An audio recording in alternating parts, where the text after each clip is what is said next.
भारतीय संविधान में हम लोग इस समय कहाँ राष्ट्रपति कहाँ, संविधान का भाग 5 यानी कि संघ में आप हैं। और पार्ट 5 का आर्टिकल क्या 56 है। इसके पहले क्या हो चुका है, आर्टिकल 52, 53, 54, 55 तक की बातें हो चुकी हैं। इस समय हम कहाँ हैं, 56 में हैं। यानी हम आर्टिकल 58 की बात कर चुके हैं, जो राष्ट्रपति की योग्यता होती है उसकी बात कर चुके हैं। उसके निर्वाचन की क्या रीति होगी उस पर भी हम चर्चा कर चुके हैं। अब इस समय क्या है, आर्टिकल 56 यानी हमें क्या देखना, राष्ट्रपति की पदावधि क्या है।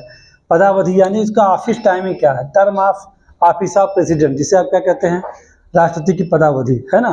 उसके टर्म्स क्या है, कितने समय तक अपने पद पर बना रहेगा, कब हट जाएगा, सारी कंडीशन की बात यहाँ है। राष्ट्रपति की बात किया जाए तो कहा जाता है कि वो अपने पद ग्रहण की तारीख से, यानी राष्ट्रपति हमारा अपने पद ग्रहण की तारीख से 5 वर्ष तक रहेगा। कब तक रहेगा, 5 ईयर्स तक रहेगा। अब पद ग्रहण की तारीख का मतलब मान लेते हैं कि हमारा राष्ट्रपति आज कब, आज है 17 सितंबर है ना, 17 सितंबर 2024 को पद ग्रहण कर रहा है। तो 5 ईयर्स के बाद ये क्या होगा, इसी डेट तक इसकी पदावधि बनी रहेगी।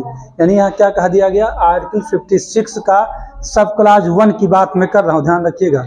ये सब क्लाज 1 है, उसी में लिखा गया है कि राष्ट्रपति अपने पद ग्रहण करने की तारीख से 5 वर्षों तक, यानी कब, 17 सितंबर 2029 तक अपने पद पे बना रहेगा। तो कहेंगे क्या सर 2029 मान लिए 17 तारीख तक चुनाव ना हो पाए 17 सितंबर के पहले राष्ट्रपति के, तो क्या होगा। तो घबराइए नहीं इस बात से, क्योंकि इसी में जो आर्टिकल 56 है इसके 1 के कहाँ ए में है ना, 50 मतलब 56 के सब क्लाज 1 के ए में कहा गया है, क्या इस बात को कहा गया कि पदावधि 1 के सी में कहा गया है कि पदावधि की समाप्ति पर तब तक अपने पद पर बना रहेगा जब तक उसका उत्तराधिकारी नहीं आ जाता है। यानी मान लीजिए कि राष्ट्रपति का निर्वाचन 17 सितंबर के पहले नहीं हो पाया 2029 में, तो जानते हैं यहाँ पर क्या होगा, तब तक राष्ट्रपति अपने पद पर रहेगा जब तक कि निर्वाचित होकर के उसका उत्तराधिकारी राष्ट्रपति ना आ जाए, तब तक क्या करेगा, वो अपने पद पर बना रहेगा। या ये हो सकता है 2 महीने, 3 महीने, 4 महीने, 6 महीने, ऐसा भी हो सकता है कि ना एक आध साल ना आए, कोई ऐसी देश में बनी हुई हो या देश में किसी घटना घड़ी हो, चुनाव नहीं हो सकता है, तो वो तब तक बना रहेगा अपने पद पर। ऐसा व्यवस्था आकस्मिक काल के लिए संविधान सभा ने कर रखा है। किसके लिए कर रखा है, राष्ट्रपति के लिए, ठीक।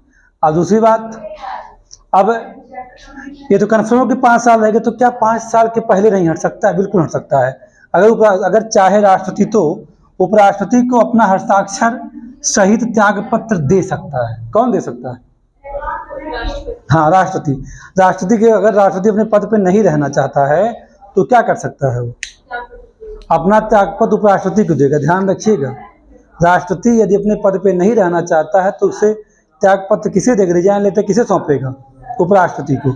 और उपराष्ट्रपति को जैसे ही सौंपेगा वैसे ही, ये भी आपको बता दें हम कि आर्टिकल 56 सब क्लास 2 में ये कहा दिया गया है, कहा गया 56(1) के ए में कहा गया कि उपराष्ट्रपति को अपना त्यागपत्र दे सकता है, हस्ताक्षर सहित मुद्रा अंकित करके वो अपना त्यागपत्र किसे सौंपेगा, उपराष्ट्रपति को।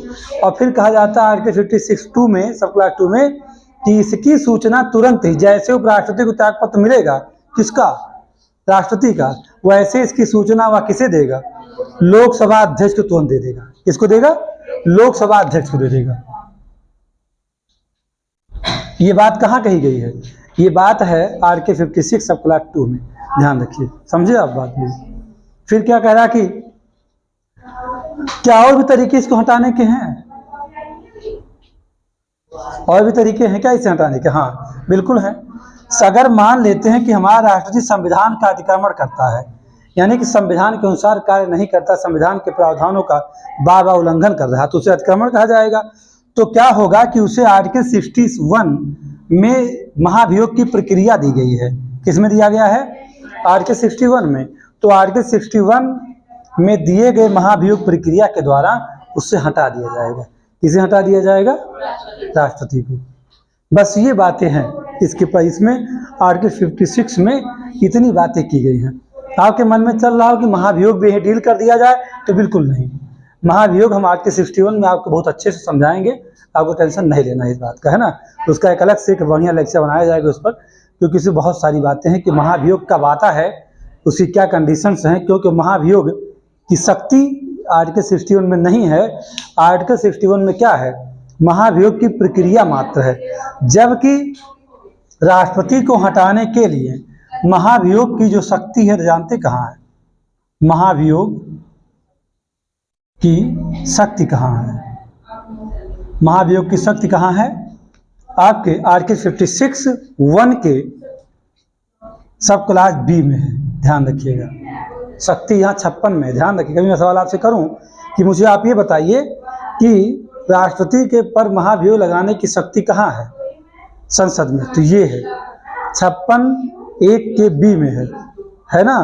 लेकिन प्रक्रिया कहाँ 61 में है, ध्यान रखिए। 60 तरीका बताया गया कैसे उसके ऊपर महाभियोग लगा करके उसे पद से हटा दिया जाएगा। किसे हटा दिया जाएगा, राष्ट्रपति। अब मेरी बात आप समझ गए होंगे, ठीक।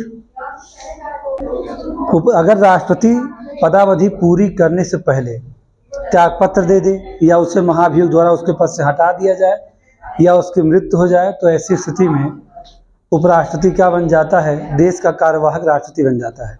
लेकिन अगर किन्हीं कारणों से उपराष्ट्रपति, चूँकि चुनाव के समय भी निश्चित किया था कि 6 महीने राष्ट्रपति का चुनाव होना है, मान लीजिए ऐसा भी हो जाए कि उपराष्ट्रपति कह दे कि मैं तो रिजाइन करके राष्ट्रपति का चुनाव लड़ने जा रहा हूँ, तो अब देश में उपराष्ट्रपति भी नहीं है, तो क्या होगा। मान लीजिए उसमें उपराष्ट्रपति हो ही ना, तो उसमें क्या होगा, उस समय इस देश का कार्यवाहक राष्ट्रपति सुप्रीम कोर्ट का जो CJI है, मुख्य न्यायाधीश, वो बनेगा।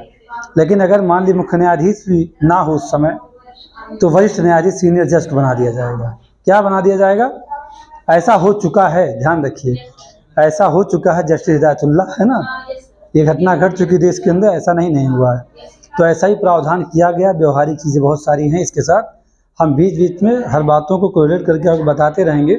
बदलते इस आर्टिकल में इतनी सी बातें हैं 56 में, इससे अधिक कुछ और नहीं है। आपसे कहा जाए महाभियोग की शक्ति कहाँ है, तो 56 में है, लेकिन प्रक्रिया कहाँ है, तो 61 में है। अच्छा लगे जरूर शेयर करिए, धन्यवाद। इसको